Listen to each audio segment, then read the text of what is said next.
Cave Creek, Arizona for Monday, June the 15th, 2015. Will please turn. Councilman Esser, Here. Councilman Bunch, Here. Councilwoman Clancy, Here. Vice Mayor Lamar, Here. Councilman McGuire, Present. Councilman Lipsky, Here. Mayor Francis. Here. Mr. Vale, would you lead us to the pledge?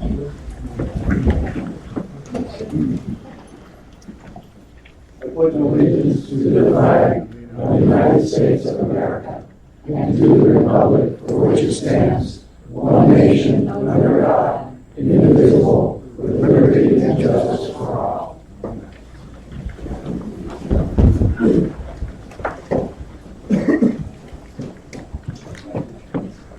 Thank you, Mr. Vale. Segueing then to a public announcement, a reminder of July 3rd fireworks at Harold's. Thank you. July 4th.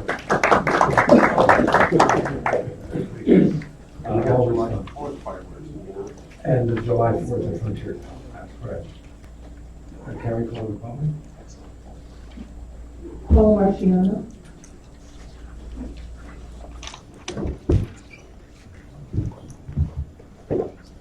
Mayor, Vice Mayor, and Council. My name is Paula. I am Mark Carroll's wife, the Cave Creek sculptor that created the Rearing Horse Monument design selected by the Town Council last year. Mark is out of town and asked me to speak on his behalf. The design and materials were selected based on two criteria: to depict the old and new and highlight Cave Creek's Western heritage and independent spirit. Stainless was selected against a rustic base for that reason. It was to create high visibility against the sunrises and sunsets and our beautiful blue sky. It was more expensive and more labor intensive, but it would last much longer than rusty metal, which would just blend into the desert landscape. The additional expense and workload all came out of the original $20,000 budget approved by the council. The design was the final selection out of 17 nationwide artist proposals considered. There has been discussion about the potential to move one or both of those horses to a remote area out into the rodeo grounds, where there may be limited visibility and questionable security. The horses have now become a fine art icon for Cave Creek, and they are as unique as our town. They bring tourists in for photo ops and thus further support the economy. Mark wanted me to remind everyone that the intent of these monuments was to provide permanent entryway markers for the town for all locals and visitors to enjoy. Sending them out to pasture at the rodeo arena would be a mistake. The large posters over on the table show the current state of the South statue. The whole area from Carefree Highway to the horse sculpture is a mess. It is often full of garbage, weeds, and campaign posters. The second poster is what the current site could look like in its current location with some landscaping and solar lighting.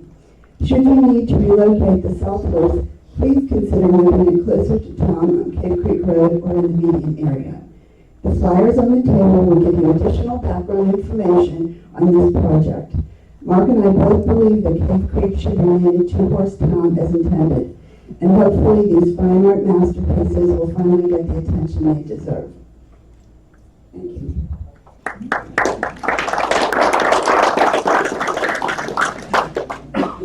George Ross,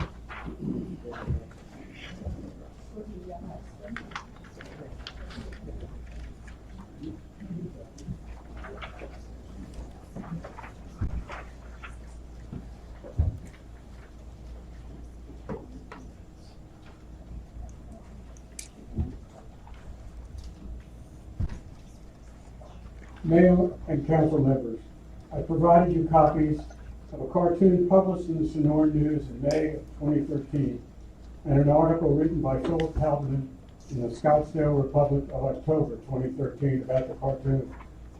If you're wondering why I waited this long to bring up this subject, it's because I was out of town when it occurred. I was made aware of the cartoon this past March and have been making inquiries with outside agencies. You've all seen this despicable cartoon, and you have chosen to do nothing about it. In fact, you continue to support the Sonora News by writing guest editorials, letters to the editor, and just this past month, you monetarily rewarded the Sonora News. There can be no doubt that this cartoon is directed at former Vice Mayor Adam Trink, who is of Jewish descent. This use of the swastika and the caption in the cartoon make it anti-Semitic as well as a direct threat. Mayor Francie was contacted by Bill Strauss, the director of the Phoenix Anti-Defamation League, in the fall of 2013 concerning the cartoon and the article. It is apparent that no substantive action was taken by the council to rein in the influence of the Sonora News and its editor, Don Sorchek. Cave Creek's political leaders view this incident as no big thing. On the other hand, view it as a very big thing. This cartoon is an intentional, despicable act that the bigoted, cowardly, bullying editor of the Sonora News published. This is the second time that I have publicly made the Cave Creek Council aware that Don Sorchek has prodded them to condone a bigoted act. The first time concerned an enactment of an unconstitutional regulation in 2007 involving the rights of people to assemble in public and petition for work. This resulted in the loss of an expensive lawsuit and the rescission of the unlawful regulation in 2008. Mayor Francia, Councilman Esser, and Bunch were on that council and voted for that act. The second time is now. In this blatant display of anti-Semitism coupled with a threat, I once again attempt to muster some efficacy of intestinal fortitude in the Cave Creek Council. You've condoned this vile display by failing to address it. Evil succeeds when we turn away to do nothing. Your oaths of office clearly state you will defend the Constitution of the United States against all enemies, foreign and domestic. Don Sorchek is a domestic enemy when he abuses the rights of free speech and freedom of the press. I have no problem with opposition based on policies, but the use of a swastika and a direct threat are way over the line. There are citizens of Jewish faith who live in this town. My wife is one of them, and you are their representatives. The stench of anti-Semitism hangs over our town. You have failed not only the Jewish citizens, but every other citizen in our town by your omissions as well as your commissions. The council needs to discontinue moral and financial support of the Sonora News by rescinding your recent approval of publishing public notices in it. Being viewed as supporting an organization that is biased, bigoted, and openly anti-Semitic is a legacy the council should not aspire to. The Sonora News is a propaganda publication permitting no opposing views. There is no statute of limitation on evil. I am prepared for the venomous response. Are you?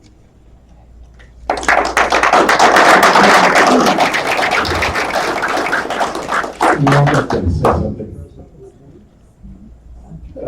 There is no stench of anti-Semitism over the town. There's a stench. Councilman. No, Mayor, I do have the right to answer him. When someone attacks someone on the council, I have the right to respond. He does. Yes, I do. Arizona statute. And I will.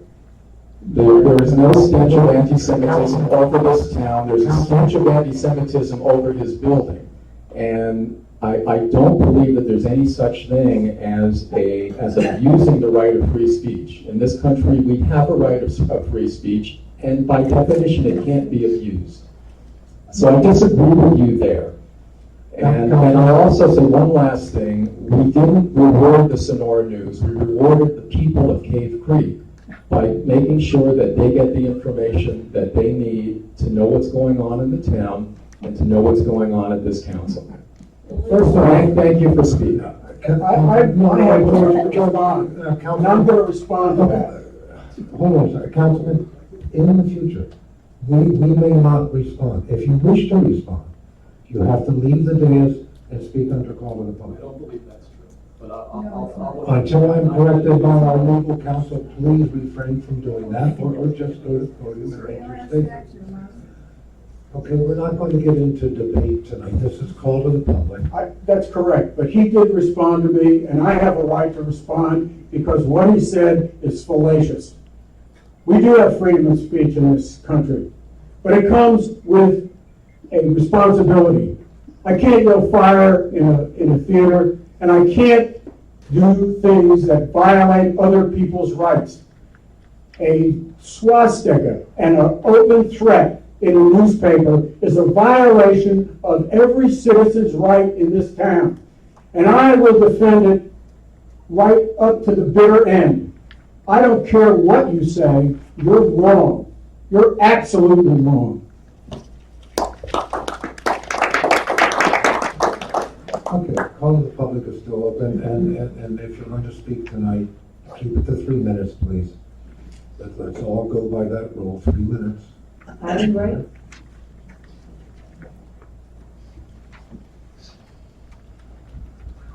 Eileen Wright, Cave Creek resident. Good evening, Mayor, Council.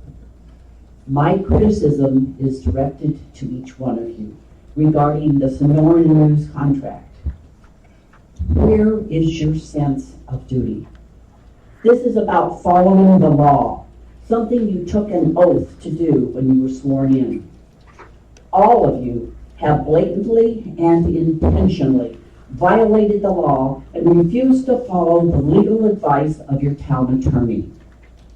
The town cannot enter into any agreement with the Sonoran News as it does not meet the definition of a newspaper under Arizona law, ARS 39-201, capital A. Any public notice placed in the Sonoran News is invalid. You deny us our civil rights, abuse our trust, abuse your oath, and abuse us verbally. You blatantly violated the law. We want a town based on ethics, honor, morality, and transparency, not an allegiance to a vindictive, grumpy old man. The citizens of Cave Creek are from all walks of life. They are incredibly brave. The one thing we all have in common is guts running through our veins. Don't underestimate us. We are collectively very courageous, and don't back us into the corner with illegal actions. We will respond. Please rescind the action authorizing the town to enter into an agreement with the Sonoran News. Thank you.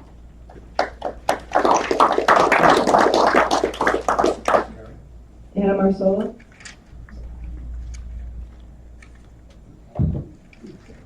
Hello, 62260 Seco. It's hard to find the words to convince you to do a reconsideration of your vote, allowing the Sonoran News to represent our town in your public announcements. I couldn't find the words, but Mark Lemsky found the words a few years ago. And from the public record tapes, I'm going to play his words. I supported him at the time. I so respected you for the words you said, and I've met your courage.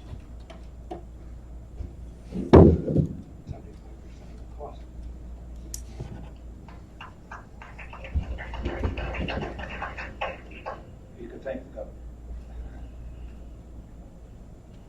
Call the public. Mark Lipsky.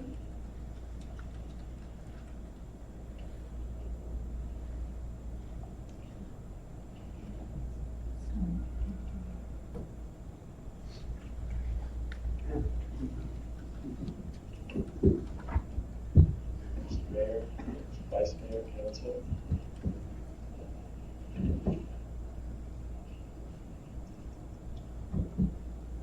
Last Monday, I stood here and asked Don Sorchek why he thought it was okay to publish anonymous hate speech in his newspaper.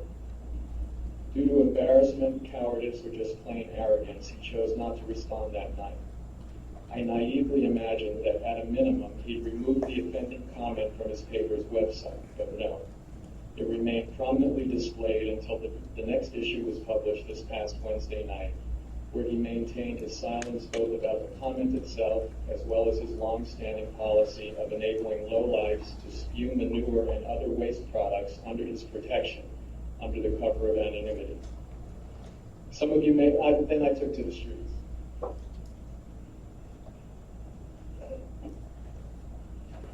Some of you may have seen me standing with this sign along Cave Creek Road over the past few days in response to Mr. Sorchek's refusal to address the issue, one that has clearly struck a nerve and that demands an explanation. In an expletive-filled rant the first day I stood outside his office with the sign, he said he doesn't have to explain anything to anyone. But that's only true if we remain silent, if we continue to believe that we're held hostage to his hate-mongering and his obsession with tearing down rather than building up. The truth is that we hold the power, not him. He makes his living on the backs of every citizen of Cave Creek, and that's why he owes all of us an explanation. If he charged a nickel for his paper, he'd be shut down overnight because no one would buy it.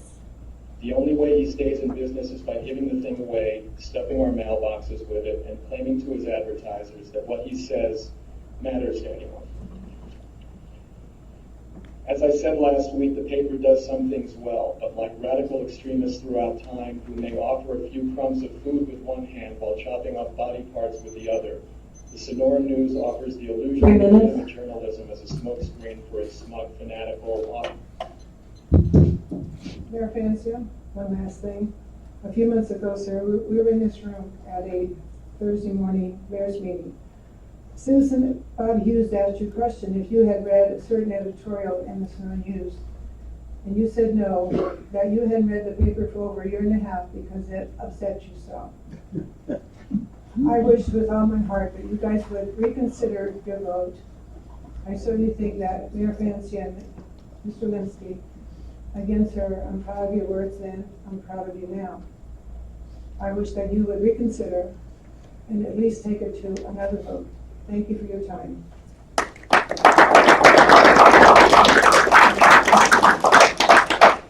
It actually upset my wife, Mayor. which is worse. Mr. Mayor, council, can I respond to that from here, or do I need to respond from the podium? From the podium. Yes. Well, you're not the town attorney, I'm asking the town attorney, Yes. because I was recently at an open meeting seminar, and at the open meeting seminar, they specifically said that the response was a response to a comment specific to a member on council can be responded to. And they didn't say must stand up, go to the podium and speak from there. That is correct. If it's specific, if a council person is being accused of something, you're correct. I was accused of telling the truth, and I'd like to respond to that. Mr. Simpson. Mr. Mayor, I'm glad to be here for my first meeting. Welcome aboard. First issue, you as the mayor are charged with maintaining decorum, and that's why any discussion needs to be funneled through you to prevent the direct confrontation between those at the podium and others on council. First question. Second, Councilmember Linsky is right, and some people in the audience are right, that the open meeting law does allow one of the three things you can do as a council in response to calls to the public, and that is to respond to criticism. I would suggest, as I've listened to these last three speakers, only the second one levied direct accusations of criticism, which is why I think there was some concern about the first. But the second did, and that would allow any of you to respond. Thirdly, jurisdictions across the state, and I represent a number of them, deal with the issue of whether or not a councilor can speak privately and personally while at the dais. The majority of jurisdictions require the councilor to speak from the podium, this podium, and not from the dais, if for no other reason, and it's a small issue, so that the public knows they're speaking as an individual and not as a councilor. So those are the three answers.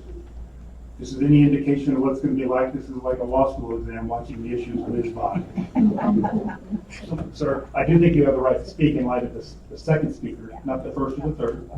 I do think you as a member of council need to direct all of you, need to funnel your questions through the chair, the mayor, so that we can maintain decorum. I do think he has the right to respond. I believe if the pattern of practice of this jurisdiction has been to require individuals to come to the podium, then you should follow it. But I must admit that's not consistent across the state, but you should follow whatever you've done in the past.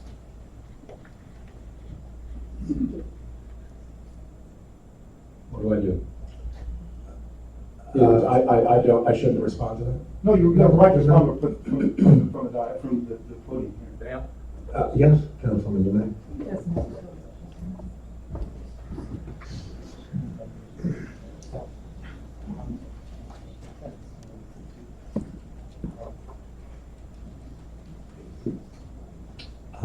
I just want to say that I stand by everything I said then, and I stand by everything I said now.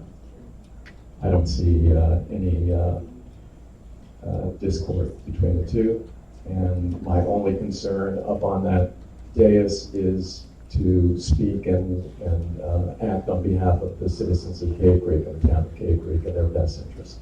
Mark, tell us who you are. Thank you, Councilman Esser, for reminding me. I'm Mark Lipsky, I'm a citizen of Cave Creek.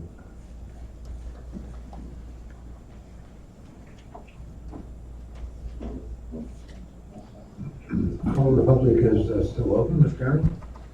Tracy Casella.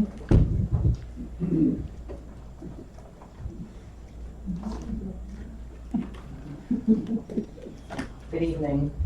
I'm Tracy Casale, and I'm the president of Cave Creek Pro Rodeo, and we produce the Cave Creek Fiesta Days Rodeo. A few meetings ago, I was asked to come in and give your annual Fiesta Days Rodeo recap. We weren't prepared at that time. We're an all-volunteer organization. I kind of wish we were ready then. But I'll go through our recap in the 3 minutes we have available. I want to reiterate that moving the parade to the week before, branding Fiesta Days kickoff celebration weekend was highly successful. Motivation for that was safety for our riders, relief to the citizens of Cave Creek, and traffic flow. The Buffalo Chip has expressed that they really enjoyed hosting the mutton busting on the kickoff day and the kickoff dance. Also in return, we'd like to thank Larry at the Chip. He hosted our volunteer appreciation party and fed all the volunteers, so that was a huge thank you from the committee to the Buffalo Chip. Number two, increasing the parking helped tremendously. We wish we had more parking to increase.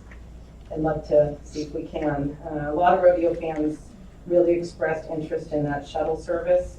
They're hoping that the safe rides will be offered again in 2016, so we're asking the town to revisit the shuttle from town to the rodeo grounds and back for the 2016 event. Our sponsors and VIPs were overwhelmed with pleasure on the new seating provided by town. The bleachers came out really nice, will be enjoyed by the VIPs and the Stockman's Club for a very long time.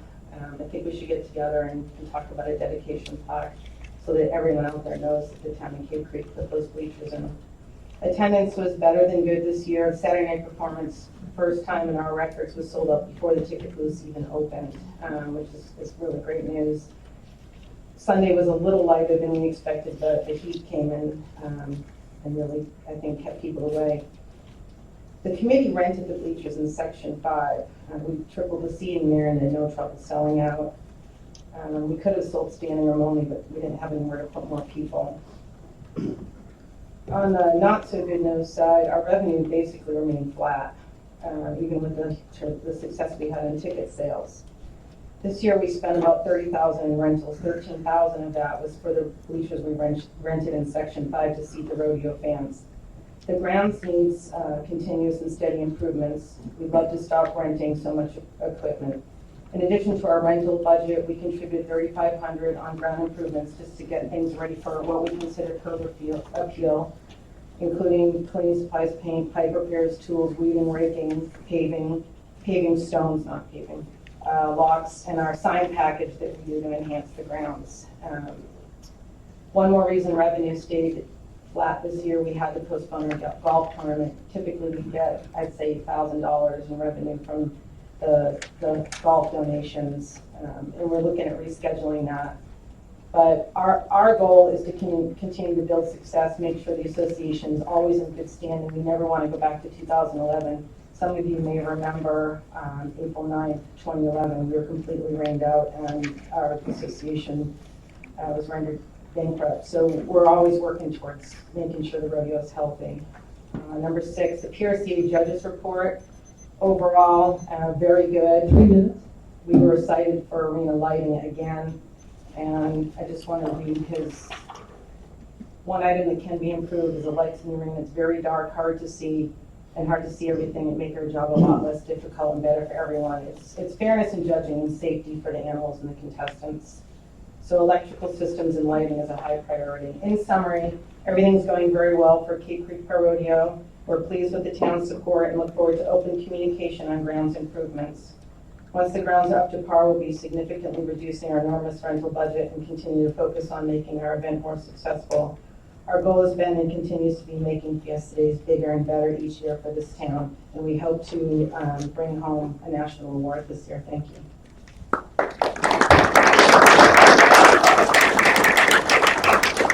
Well, the public is still open. C.W. Johnson. Mayor, Council, I just wanted to give some context. I had sent an email to you all about the Sonora News and a particular cartoon. And I know I listened to the meeting because I couldn't come last time. And you did note that you got a couple of emails, but they were basically free speech issues. And I wanted to give some context. What I was complaining about was the cartoon on April 22nd edition that went like this. 50% of Americans, or 57% of Americans think Obama's gay. And the other guy goes, well, why? And then the answer is, because he sucks. Well, I think he sucks. That's not an insult on Obama. That's an insult on gay people.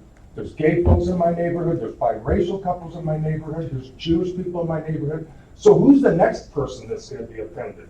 And Ms. Clancy, I was actually disappointed because I thought, what would you have done if it was like, Obama's a woman, Obama's a broad, Obama's a girl, Obama's a chick, Obama's a broad. I mean, I support their right to free speech, absolutely. I spent 20 years or more of my life protecting people's rights. But I just think his right to free speech doesn't mean I need to have my tax dollars or sales dollars going to him. So that's just that's my deal.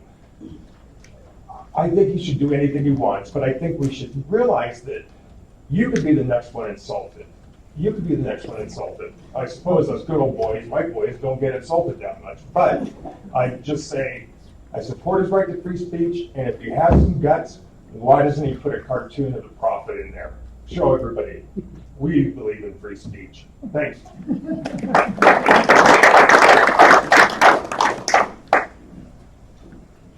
Danny Capriello.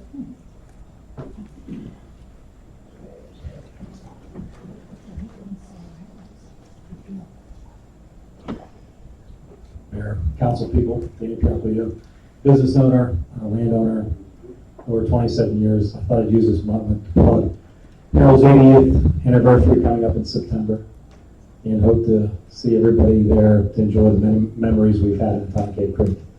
The other side, we were asked to come down here for something that might be futurely mentioned, so I will run into that. A couple points. Monday council meetings, I mean, this is probably the most entertaining and energetic meeting I've been in quite some time. So when the council and the town's ready to sell a food vendor contract, can Harold's have first dibs on it? It came to my attention, all joking aside, that somebody was questioning Adam Stein or Marshall's duties and value to the town, and that's the main reason I'm here. And my support goes out to Adam 100%, and for different reasons. He's been part of this town for over 15 years, I believe. The one thing this town has always had is consistency with most of its public officials. I know we've had our recall elections and some issues with town managers, but there's always an underlying value to stability. The thing I like about Adam, not that I agree with him all the time, and his dry sense of humor can be annoying, is the fact that he will give you a straight answer based upon directive from the town manager, based upon the council's directive for the town manager. So I have not heard anything in regards to Adam other than there might be an issue. I fully recommend him in his position. He's not only a town marshal, I don't know what the average pay rate is there, but he goes above and beyond with the many activities. He's a guy that most business people have his number and can call at any time. He's a guy that will come to businesses when the public has an issue and resolve it. So that's why I'm here. But when that building contract comes out for Monday night meetings, this was very energizing. I always like to have first offers on that, so thank you.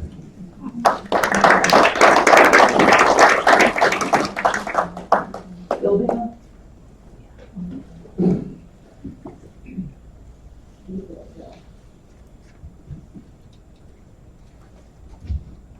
Honorable Mayor Frank Smith, Vice Mayor Lamar, and thank you all, council ladies and gentlemen, for doing what you do, taking the crap you take, taking the crap you deserve. Actually,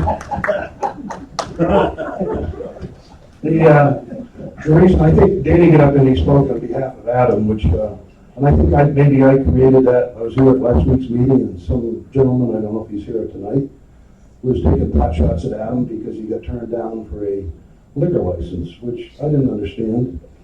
Having holding a liquor license here in town for the last 13 years, incidentally, I'm Danny's younger partner at Harold's. I've been there for 13 years now. Oh, no attorney's laughing. Hey, that's not often you guys say this is movies, but anyway, specifically, Adam, I was really here to take exception to anyone who's critical of Adam, because I have the utmost respect for him. Anyone that questions his credibility, I would take exception to. I think he does a great job. Obviously, we've had our issues with him. I forget the gentleman's name, but a few years ago, Adam and I chased decibels up and down Galloway Way. I think his name was Herb something or other, but he's since moved and he comes back as well. Is he here? Anyway, but secondly, I had the pleasure of serving on the board of a organization here in Arizona called ALBA, Arizona Licensed Beverage Association, and I'm one of the directors. And after understanding what the issue was, because last meeting I didn't understand the gentleman was looking for a liquor license for a food truck. And so I was doing a little research as a director of this organization. That's kind of a tough one. The fact that Adam turned it down, the fact that he's taken the abuse personally, I think it's all wrong, because if you understand the liquor laws, you have to serve liquor in a contained area. The reason that Harold's comes here for all our special events and puts up fences, if we're going to serve liquor, it's going to be in a contained area. And that's pretty difficult if you have a food truck, because I think the definition of a food truck, it does have wheels on it. Okay, it does move around, so I'm not sure how you contain serving alcohol in a specific area. So I think it was attacked personally, but it's my understanding that would be a pretty tough license if in fact it was for a food truck. And lastly, just for the sake of consistency, I think we've generated a wonderful topic here in town with the road between the Buffalo Chip and Harold's. And for the sake of consistency, what I've been telling people, that was the first piece of the 403. So if you people in the council could maintain that as well, help me forward and take it away. Because right now, as we know, it's kind of it's a practice run for members of NASCAR that actually want to make a right turn, because you can just put your brakes all around until we get the street, until we get the street opened up and the turning lane coming west from here. So thank you. People don't need to take it.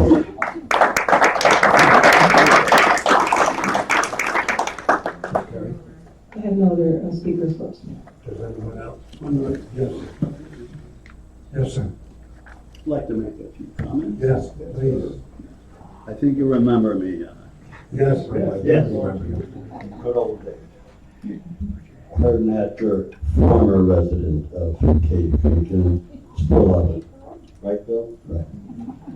Mayor Francie and council members, regarding the swastika cartoon in the town's legally appointed newspaper, May 8th to 14th, 2013. 2013. Reacting to the attacks on Adam Trent's property, causing him to move his residence out of fear of his family's safety. I feel that this cartoon is specific in connecting Adam's religion to the swastika and its history of being used in communities to scare residents and get them to move out. This was a crude attempt to tell him that no matter where he moves in Cave Creek, he is in the land of the enemy, not welcome, and the swastika figuratively will hunt him and attack him and his family. This cartoon literally burns a swastika on Adam Trent's property when it was published with the footnotes, and I quote, "Once off your driveway, you're in the land of the enemy. Drive with care!" exclamation. The cartoonist explained that the swastika was used merely as a metaphor of fear. In the Jewish neighborhood where I lived in Chicago, swastikas were painted on buildings, homes, sidewalks, and synagogues, plus setting fire to several synagogues for good measure. I guess those acts of hate and destructions and the swastikas were merely used as metaphors, so to speak. Antisemitism is on the increase worldwide. I guess the town's legally appointed newspaper is no exception here in Cave Creek. Thank you.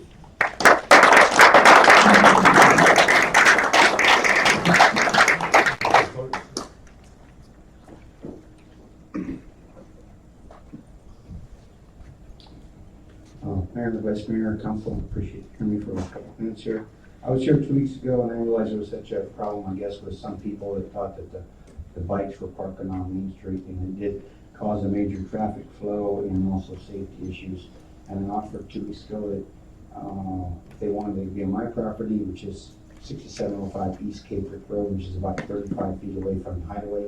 I actually stepped it off today, and if you go both sides of the road, you take it times 10 feet, you're less than 3.5 acres. I happen to have 9.5 acres there. I'll sure let them all be on my property, no charge. I'm not charging. I'm trying to take care of issues for people that live in Cave Creek that don't want a traffic flow problem or safety issues. There was 4 crosswalks. We cut that to 1 crosswalk, which will make it faster moving for the people going through town. I'm just trying to make it as good as I can for as many people as I can. But to me, I understand their problems and their hassles with the traffic, and it does jam things up in Cave Creek for 2 weeks. I have no problem with that either way. To me, I don't care if it goes either way. It's great for the town to have the bikes in town, so they can put them on the street, they can put them on property. Actually, it's probably even better if they put them on the street, because the last 3 weeks in a row, last Saturday we had 90-some barrel racers. The last 2 Saturdays before that we had 120 and 160 team ropers. Team ropers two weeks ago, and barrel racers last week. Got another big team roper coming up this Saturday. When we say 200 team ropers, that means about 100 trucks and trailers. We can put all them in our lot. If we run out of spot for the bikers, we'd actually flatten our arena, make it just a bike week, and let everybody park their bikes in the arena. I have no problem with that. But if you want to have the bikes on the street, that's good or bad. I don't care. Go either way. But the number of team ropers we got coming in now is getting bigger and better fast. If you've been to Wickenburg, in Wickenburg you have to have a rope in your hand to live in the town, I believe, because there's so many ropers in that town. They do 700 to 900 team ropers every weekend. What I want to do is a trifecta roping, which means there'll be 1,000 team ropers in town for 2 weeks, which is good money for the town. That means 500 trucks and trailers. Now, if they're going to open the streets, they're going to shut off one side of each side of the street for one individual, which is the bikes, then they should do it for everybody. Me, I would like to shut half of each side down for team ropers. If you're doing it for one, you got to do it for all. Maybe Harold's is going to have some big event too, and they're going to need this to shut down, or maybe the Buffalo Chip or whoever they want to do it. That's fine. You just got to be fair for one and all. So they can do what they want, but my point right now is that if they want to put the bikes on my property at no parking, then that's fine, and I'll make it happy and good for everybody. Thank you.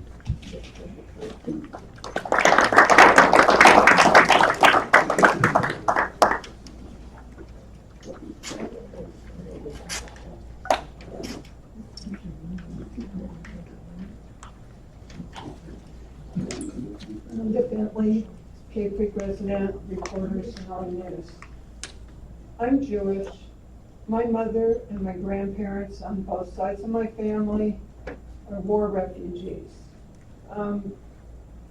This faux outrage over seeing a swastika and to try to imply that this was directed at Adam Trank, who was very well aware of the fact that I am Jewish, is ludicrous. And to think that I would have spent the last 14 years of my life working for a company that was anti-Semitic just defies all logic. Thank you.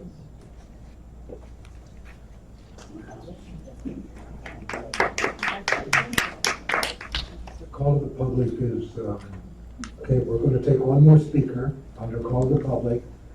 And if there are more people who wish to speak under call of the public, I will reopen it back up at the end of tonight's agenda, but I need to move council along here. Mayor, Councilor Terry Smith, West Side.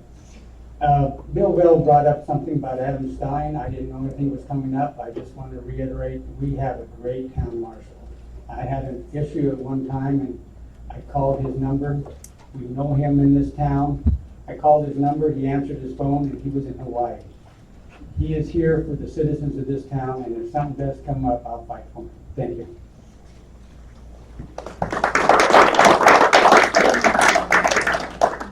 Mr. Switzer. This will be 14 speakers. Again, John Shorchak. I'm the victim up here. No, you folks were passed out a copyrighted material by a guy who claimed that these could be legal things, namely George Ross.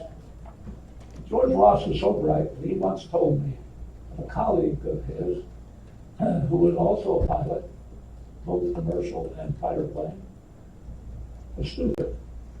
I said, how can he be stupid? He was a fighter pilot. He was a commercial pilot. He said, you don't have to be smart to be a pilot. All you have to do is have good hand-eye coordination. But they can be stupid. Well, he's stupid.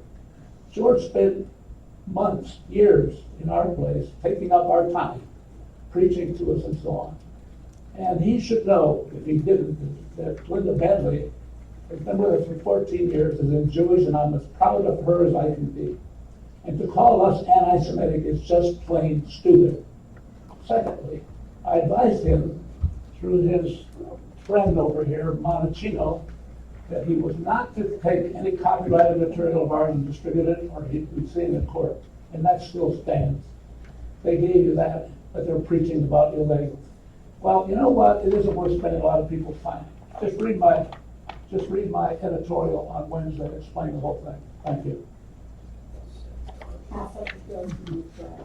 Okay, again, 14 citizens have spoken under call of the public. Council would like to thank you. If more wish to speak, I will reopen call of the public at the end of the meeting.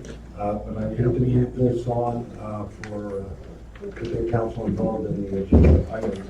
Town manager, anything? No. Consent. There are 3 items on the consent agenda. Motion to approve. So moved. Second. All those in favor, please signify by saying aye. Aye. Opposed? The ayes clearly have it. Thank you, Councilman. I'm going to go to agenda item number 10, which is the segue to introducing the new legal counsel for the town, Mr. Sims of Sims Murray. Welcome, Mr. Sims. Yeah, baptism by fire. Glad you're here.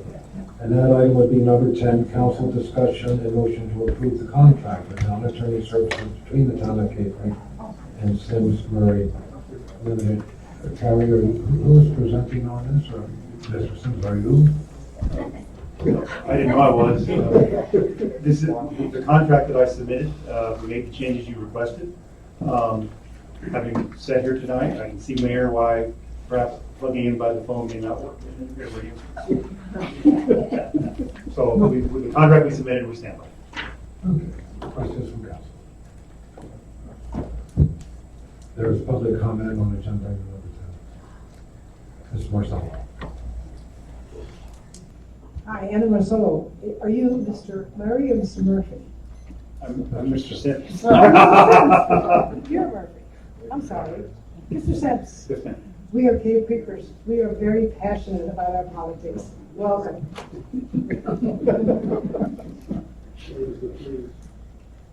Public comment is still open. Bring this item back to council. So thank you, Councilman Woods. Move to approve the contract for town attorney services for the town of Cave Creek and Sims Moraine Road. Second. Moved and seconded, Councilman Woods. Long, arduous process last week, when we chose these folks, and I'm happy with the decision. Based on your Lauren, you have a second? Yeah. Anything else, Councilman Moore? We were honored to have 10 applicants coming in to be represent the town of Cave Creek.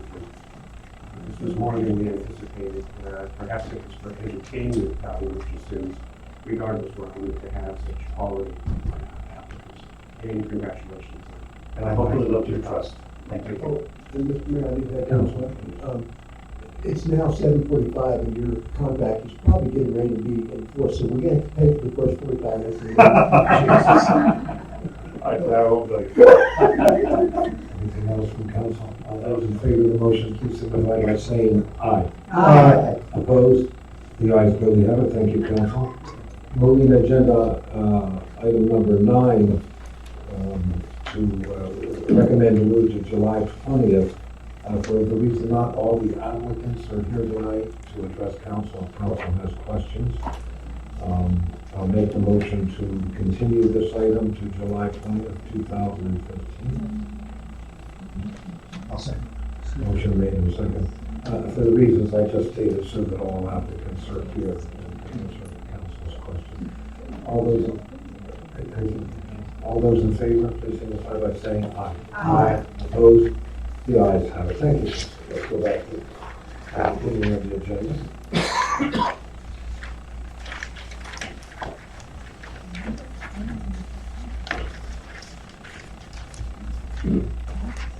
There we go. Introduce, discuss, and act on a motion to correct or modify resolution R 2015-13 by inserting therein the hearing date of June the 1st, 2015, and to make a motion effective retroactively as of April the 20th, 2015. Mr. Rosenfeld.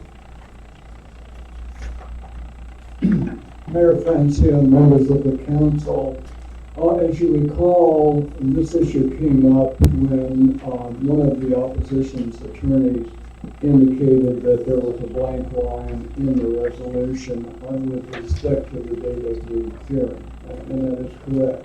I said at the time I didn't think you could amend that resolution because that was not on the agenda. My own belief now is that with it on the agenda, you can retroactively amend the resolution. I do not think that it affects the notice given. The notice was very clear that June 1st at 7 o'clock was the hearing date. Questions from council? Anything else, Mr. Rosenfeld? No, sir. Okay, there is public comment on agenda item number 1. Anyone wish to speak? Bring this back to council. Councilman Bunch, did I see you here? Move to ratify resolution R 2015-13, a resolution of the mayor and town council of town of Cave Creek, Arizona, declaring intent to form the Hot Springs Revitalization District by inserting therein a hearing date of June 1st, 2015, and to make motion effective retroactively as of April 20th, 2015. Motion made and seconded. Councilman Bunch. The gentleman is an expert in the law. He thinks it's okay. It's good enough for me. Councilman Nestor. Housekeeping in the United States. We fixed. Anything else from council? All those in favor of the motion, please signify by saying aye. Aye. Opposed? The ayes clearly have it. Thank you, council. 2, introduce, discuss, and act on a motion to reconvene the public hearing on the proposed formation of the Cohava Springs Revitalization District of the town of Cave Creek, Arizona, originally commenced on June 1st, 2015. Mr. Rosenfeld. Mayor Francia, members of the council, we continued the hearing after the issue of the blank line came up. I would suggest to you that anyone wishing to speak tonight, either for or against, ask for the podium. Excuse me. Thank you, Mr. Rosenthal. We'll open public comment with that. Ms. Karen? I have no speakers on this item. Does anyone wish? Yes. Go.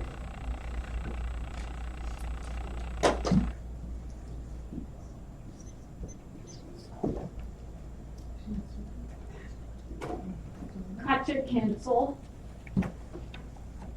Mayor, Council. In trying to read the public,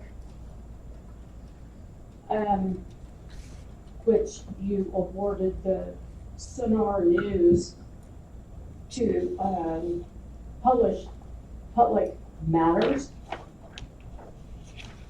it is totally unreadable.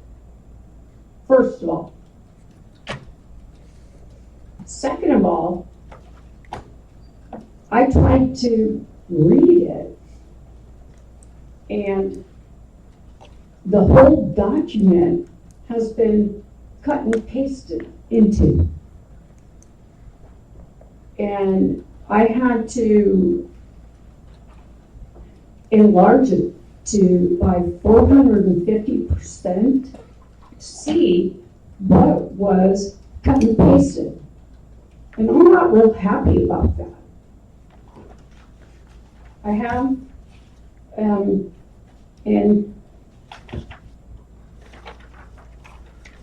I have pieces of paper here where it is obvious something has been pasted over, and it does not have the clarity in print. And I will put this, what I've done, to the lawyers here, because it just does not give credibility to the resolution. Apparently, it was cut and pasted and not the work put into the new resolution per the input. And like I said, I had to take it up to 450% to be able to see this, because it's real obvious there were things wrong. This document is flawed, period. Okay, thank you. Public comment is still open on the agenda item. Mr. Smith.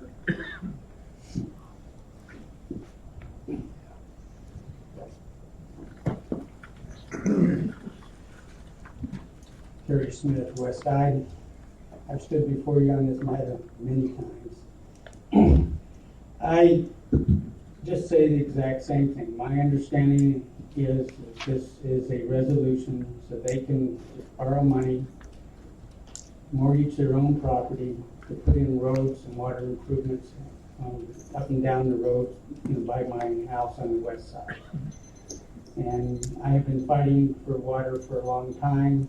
The lines have been there for like 6-7 years, and the town has not taken them over or put water in them. This appears to be the solution that the town is heading towards. I have got hopefully commitments that if something happens and it does not go in, that the town will charge those water lines and let us have some water after all these years. My understanding is that it's coming up as a final vote tonight. I do hope that you do vote for it and they can get in there and get started so we can have water. Thank you. Thank you, Mr. Smith. Public comment is still open. Hearing and seeing none, I'll come back to council for a motion. Councilman McGuire, are you going to make a motion? Yes, we're on item 2. 3, 2. What happens when I lose my hand? 2. Thank you. This is a motion to reconvene the public hearing on the proposed formation of the Cahaba Springs Revitalization District of the town of Cave Creek, Arizona, originally commenced on June 1st, 2015. Second. Motion made and seconded, Councilman McGuire. This is so that one of our developers that we've had the honor of working with can indeed receive the financing that he wants through numerous questions that I've asked and a variety of meetings. It's been stated by our legal consultants that it puts the town in no liability. There is no exposure for the town, according to legal counsel. Councilman Bunch, did you have the second? Yeah, all we're doing is open this up and talking about it. Item number 3. Anything else from council? Councilman Ness. I'd just like to add, as has been said by Terry Smith, representing the west side, that there is a large benefit to the residents. The project is private, the lines are in, and most folks' wells are going dry. So this is a good thing. Anything else from council? Okay, again, this is a motion to reconvene the public hearing. All those in favor of the motion, please signify by saying aye. Aye. Opposed? The ayes clearly have it. Thank you, council. Now, continuation and resumption of the public hearing on the proposed formation of the Cahaba Springs Revitalization District of the town of Cave Creek. This item is continued from June 4th, 2015 meeting. Mr. Rosenfeld, anything here? Yes, as I said, if anyone wishes to speak either for or against it, they should ask to come to the podium. Do we have any speakers? Okay, Mr. Rosenfeld, before they do, I had a question. Yes, sir. On page 47 of 146, section 3, the second sentence, the petition is hereby granted and the district to be known as the Cave Creek Revitalization District. That should be. That should be Cahaba Springs. And thank you for catching that and every other one. So it should be Cahaba Springs. That's correct. Okay. Additional questions? Okay, we will go to the public comment then. The public comment is on the resolution or the, I guess the public comment now is part of the hearing. It is. Yes. Yeah. Okay.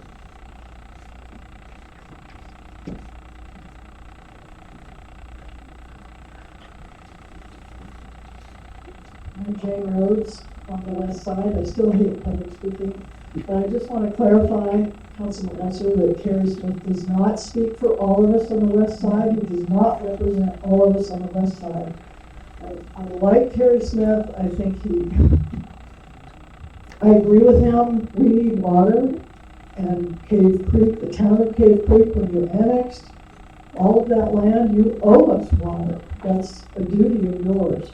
But I do not agree that we should get it by putting Cahaba Springs development up there, everything that brings to us. Terry is selling his soul to agree to that property. Okay. Thank you. Public comment is still open on agenda item number 3. Yes. Me? Yes. Okay.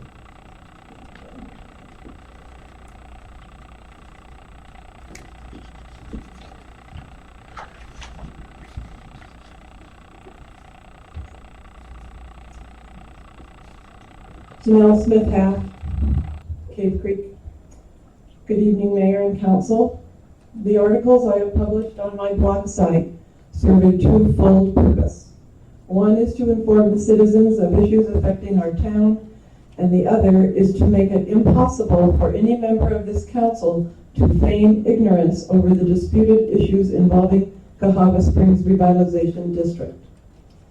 When this council rescinded the SAP resolution at the last council meeting, it proved that a resolution passed by one sitting council can be rescinded by another sitting council.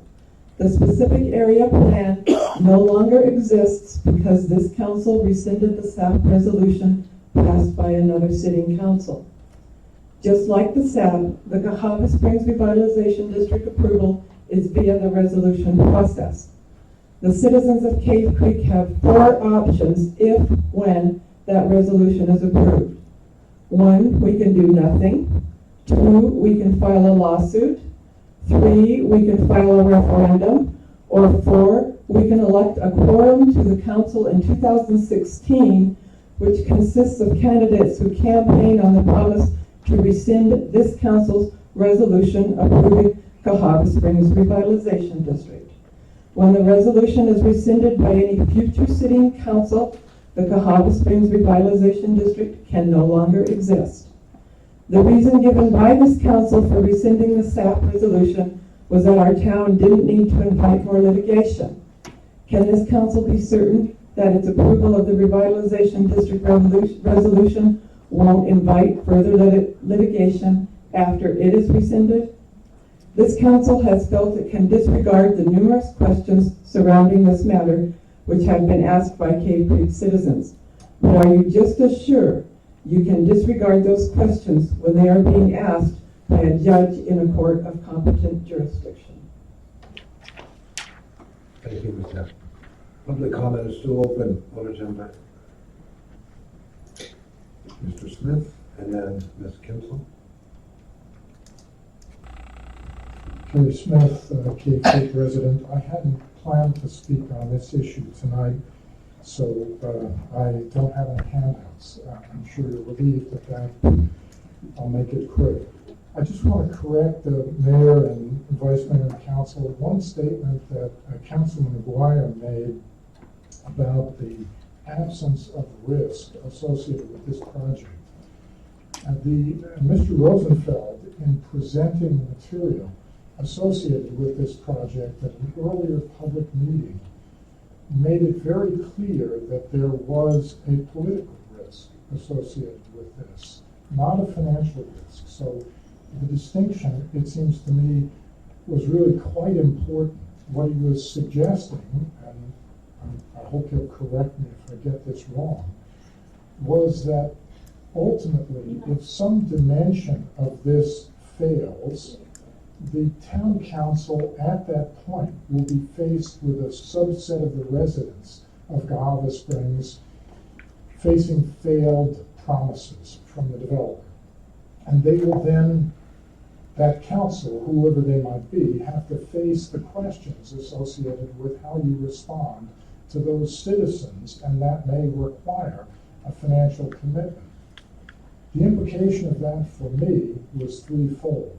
First, I asked what were the water commitments associated with this, and Mayor Franzia and the developer provided documentation that the town had granted Cahaba Springs water rights, so the responsibility for meeting that rests clearly with the town's water company. 2, are the properties marketable in terms that would allow some assurance on the part of the council that it's unlikely that this political risk is large, that it's probably quite small. I've not had the opportunity to review the material that Mr. Stapp said he had available and promised I could look at it or others could look at it. I don't know whether you've looked at it.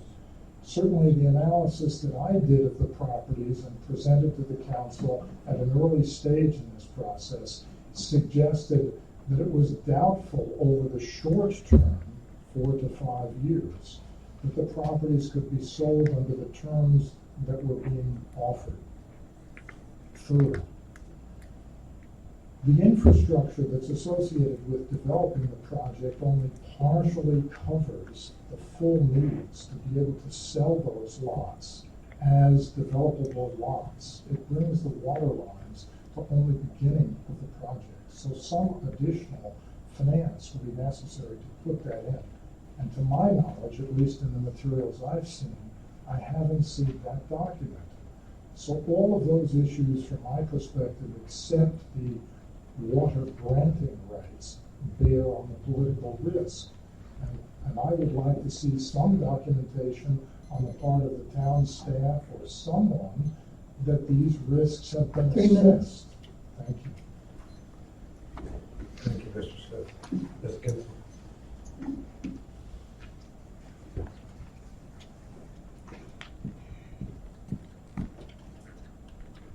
Katja Kinsel, once again, thank you, Carrie, for a lot of the facts. And you have seen a lot of facts presented to you tonight. However, I would like to point out, Steve Lamar, Mr. Lamar, why are you sitting like this? I have a headache. Oh, well, I'm terribly sorry about that. Stick to the agenda. Why are you asking me? The agenda is the focal point of the council. And Mr. Lamar, you laughed at Eileen when she got up and started speaking. I saw it. And that is not acceptable. To the agenda. To this agenda. Okay, that's it.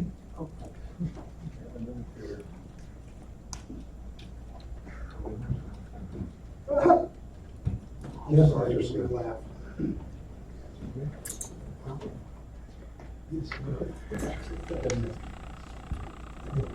Mr. Smith, David Smith. Somebody left their papers behind. Obviously, my comment last week trying to forestall conjecture about this specific area plan didn't work because there's still people who think it was done away with. Relative to this, I took a look at the Constitution and the laws of Arizona that relate to this. One of the concerns I have is that as a municipal entity with taxing powers, there may be other powers that go with that, and it's a little hard for me to tell. One thing that is in the law is a requirement for a general plan.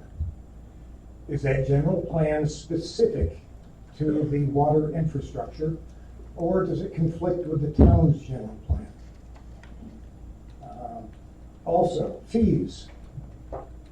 Will the town have the ability to collect capacity fees, building permit fees, and such other fees as we go through this process? I am assuming that we can ask for people to pay for water based on the usual standards. Voting. According to the law, there will be voting among the people to have the representation. I don't think that that's reflected in the way that the documents were put together. It seemed like it was more of an appointment kind of thing. All I am suggesting is that there are a couple of questions that would be useful to be answered, and thank you very much for your time. Thank you, Mr. Smith. Public comment is still open on agenda item number 3. Does anyone else wish to speak? Mr. Staff, anything? Mayor, members of the council, I'm here to answer questions for you. I have nothing specific to present. I'm here to answer questions. Okay. Okay, if there's no further comment, I will come back to council and ask for a motion. Councilman Esser? This is number 3. Number 3. Recommendation act on a motion to approve or deny resolution R 2015-18, a resolution of the mayor and town council of the town of Cape Creek, Maricopa County, Arizona, ordering and declaring formation of the Cahaba Springs Revitalization District in the town of Cape Creek. Second. Motion made and seconded. Councilman Esser? Well, this thing is, as we all know, or maybe you don't, has been around for a long, long time. And when I hear some of our citizens concerned about its failure and tie that to the town, unless I don't understand what's going on here, this is a private project. And I can cite several examples in Cape Creek and Maricopa County with a downturn that failed. When those projects failed, went to court, went through bankruptcy or whatever, the municipality was not at risk. And that's what I think these people are telling us. I can give you a couple of examples. Stagecoach Village. The most recent one is the withdrawal of McDonald's down next to Lowe's. The fences are down, the signs are gone, and there's a real estate sign up from a realtor I've never heard of. In my neighborhood on New River Road, several homes went bankrupt. Those folks are gone. The houses are, some of them are up for auction already. There are groups of investors in this country that do that for a living. So in this instance, they can't, because of the size of the project and the effort that's been put into it, and their guarantee that the town is not at risk, I'm in favor of it. So your motion is to approve? My motion is to approve. Okay. Vice Mayor Lamar, you have the second to approve? Yeah, I mean, we've had I can't remember exactly the date, but the mayor held a special town hall meeting to discuss issues. At least I heard from some that many of the issues that we were hearing then, that this was a pathway to a road across from the west side to the east side, with some that, but obviously with a handful of folks here from Morningstar don't. We've heard that we won't be able to administer any of our town code, we won't be able to administer the town within the town. All of that is simply untrue. There is a distinction between concern and stated concern without any basis. So I've seen at least now for, 3 months, town hall staff, the mayor, do everything in their power to give facts to those who would choose to listen, those who do not, and have other reasons for continuing with the issues, will continue to do so, because they're not based in fact, they're based on the desire to make issues for reasons other than the stated reasons. This is a long time project. It's been approved long ago. This is an acceptable financial method to get it started. We're not at risk. We've had 3 lawyers look at it, and I support it. Anything else from council? Councilman McGuire? Yes, is this an appropriate time to ask a question of the developer? Yes. Mr. Staff. Yes. Mr. Staff, would you please explain what the situation is with you as far as your impact on the present water allocations for Cave Creek? Do you understand my question? I think I do, Councilman McGuire.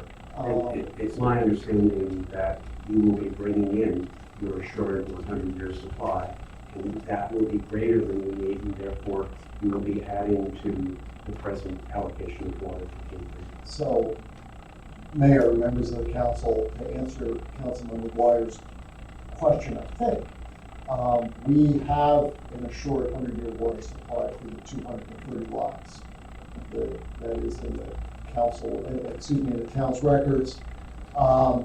We've had that for quite a long time. In addition to that, we have a line extension agreement with the town, which was signed many years ago. It was actually, I believe, signed before the town purchased the water company. So I think all of what's necessary for us to do as a developer to comply with the law, we've done, and that water supply has been proven. In fact, the line extension agreement granted ultimately to the town the additional water supply that we had that we were not going to use for this project. And that was done many years ago, probably 10 years ago or more. Thank you.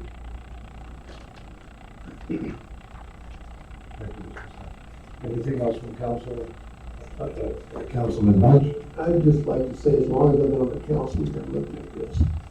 And recollection is it was somewhere around 900 acres originally, and the underlying zoning was 1 per acre. We're down to 230 lots. Do the math on that. This is a Cave Creek project. These are people who will be Cave Creek residents and will be part of the community.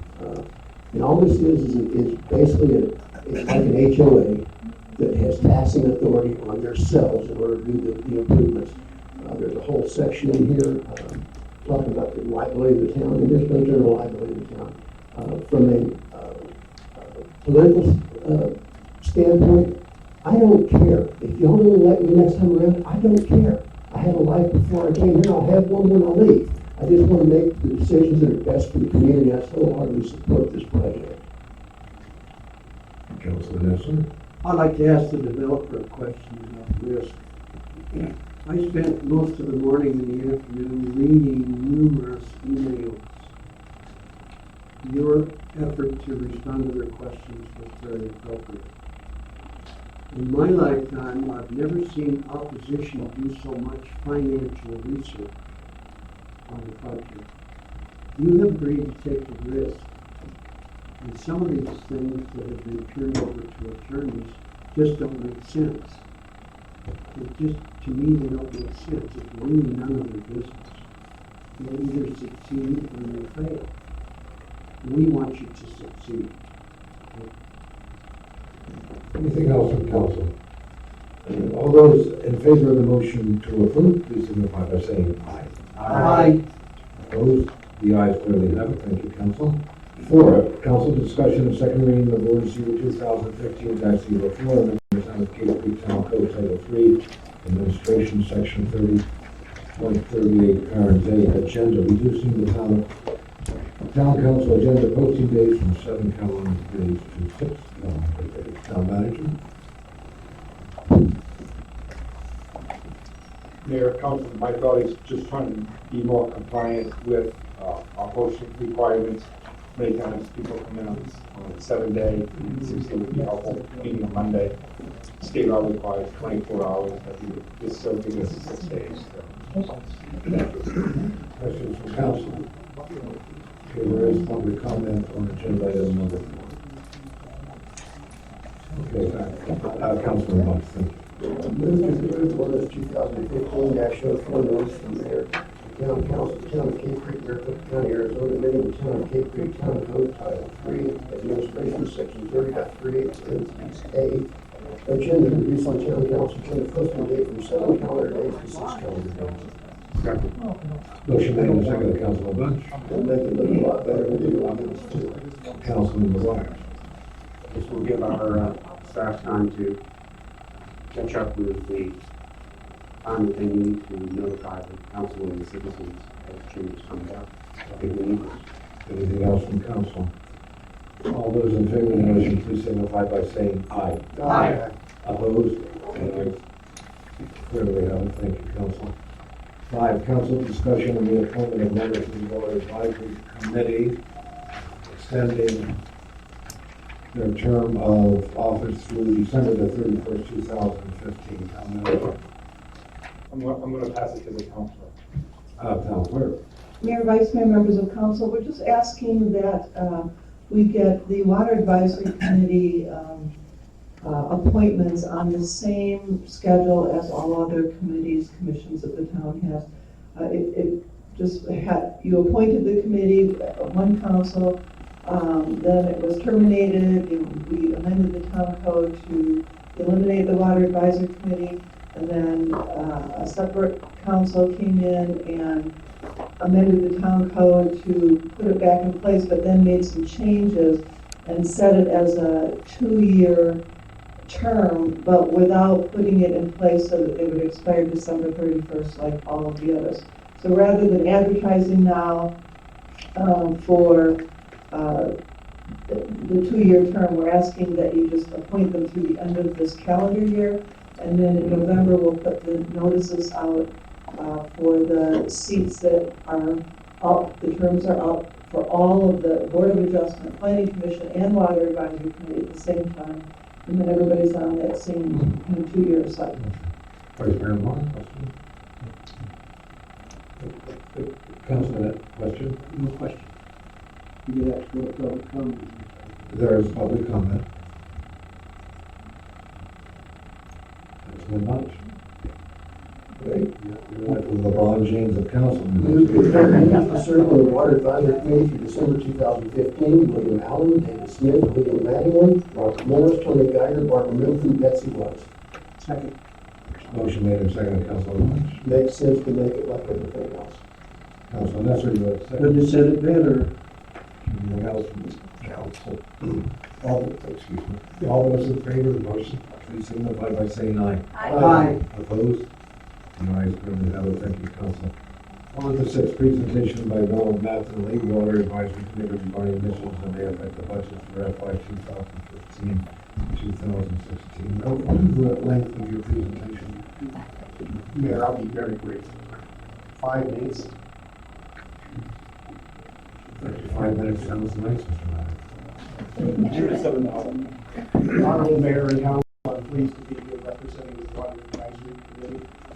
Council will recall that on May 2nd, Dr. Allen did a presentation on the desert home. I won't reiterate what that is. It's just intended to convey the value of water in the desert. So at that meeting, Council asked us to come back with 3 top recommendations. So we went back into committee, we came back, and we presented that to you very briefly.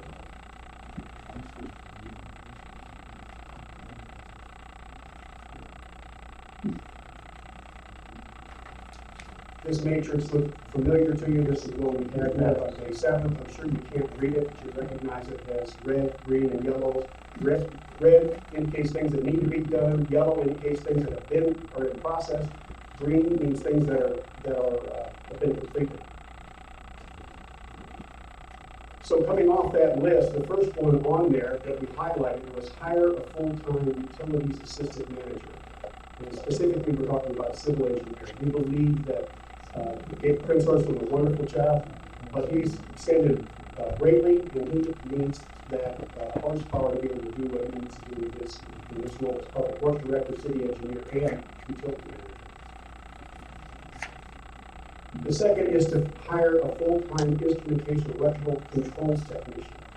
This is a vital position that's necessary to operate all your remote facilities, to make sure all of your electrical your computer networks that operate your water and wastewater systems are operating properly, and this is a real key position to have.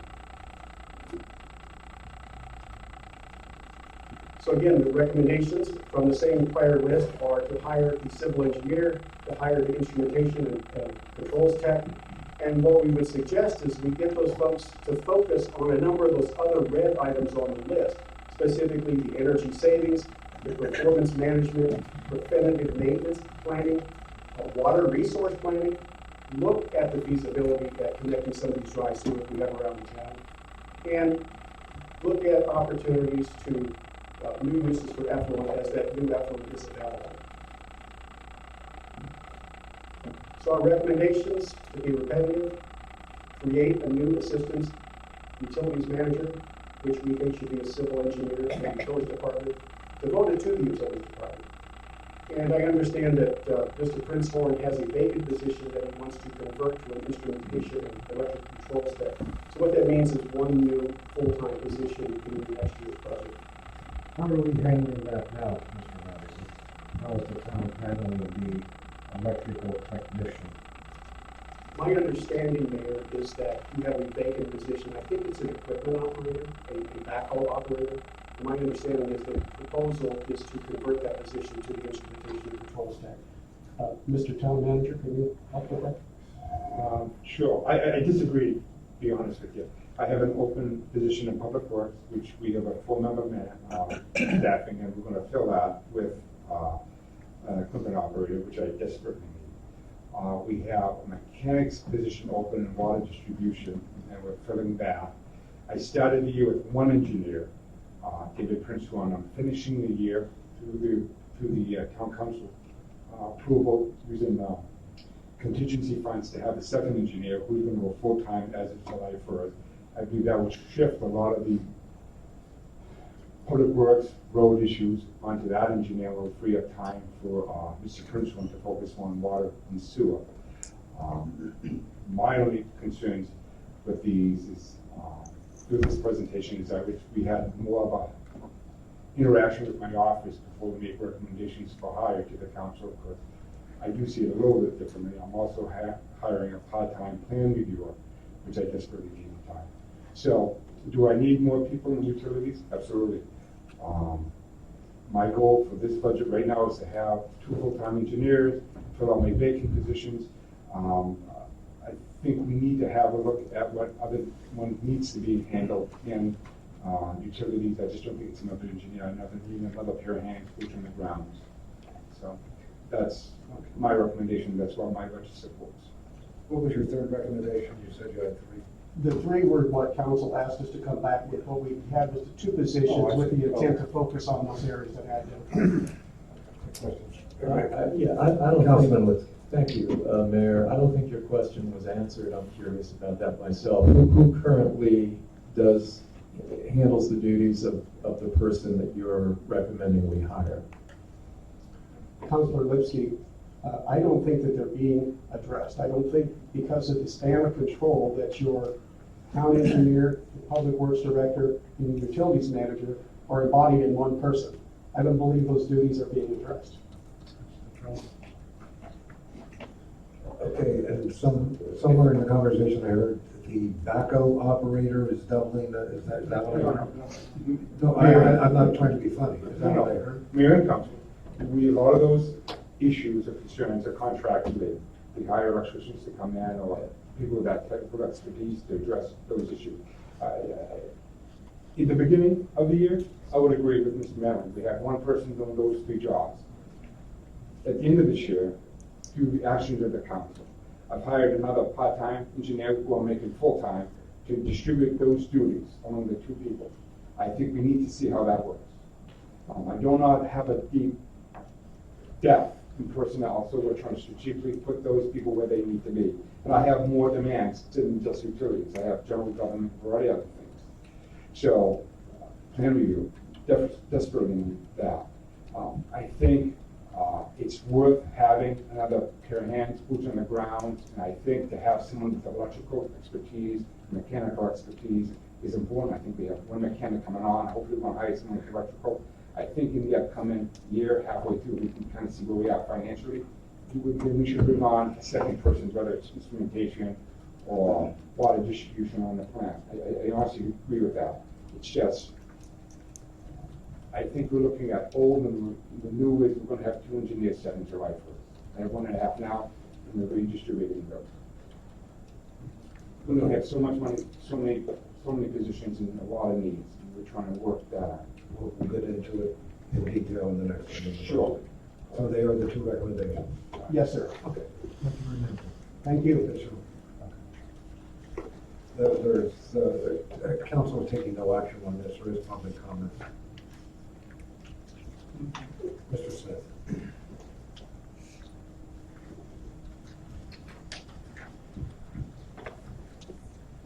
David Smith, Cave Creek citizen. I'd just like to enlarge on the comments made relative to the technician that were made by Mr. Mattingly and the town manager. One of the issues that the town has had is that when new systems were implemented, they were highly electronic monitoring systems, and what happened very quickly was the monitoring systems started going bad. Without quality monitoring systems, you end up utilizing staff to compensate for what's going wrong. One of the things that David Prinzhorn wants to do, and one of the things that the Water Advisory Committee strongly supports, is making this as automated as possible, utilizing the staff more effectively, but having electronic measurements in effect that will tell you when a pump starts to go bad before it goes bad, so that you can do something to it, not spend $30,000 for a pump, but spend $1,000 to do a quick rehabilitation of it. Okay, when you say someone to monitor, and I don't mean to interrupt you, David, but I don't want to miss the point. For it to be totally automated, are you talking about the wastewater system or wastewater water, or? It's actually all of the systems. All of the systems. Well, the systems were all built within the last 10 years, 8 years actually. And most of them were designed to be modern systems, which are less labor intensive and more electronics intensive. The electronics started failing. For any number of reasons, they weren't maintained, some of them budgetary. But as they're being re-implemented, and in fact, new ones are being added, you need a technical individual that is capable of going out and making those things work properly. David Prinzhorn could do it, maybe, but he's got 150 other things to do. So that's why you need somebody at that, mid-range technical level that can deal with that one activity full-time. Okay. Thank you. Public comment is still open. Okay, back to council. There's no action on this, council. We're gonna take this up in a second in the budget. Okay, before we look at the budget, we're gonna recess for 5 minutes. And we'll be right back for agenda item number 7.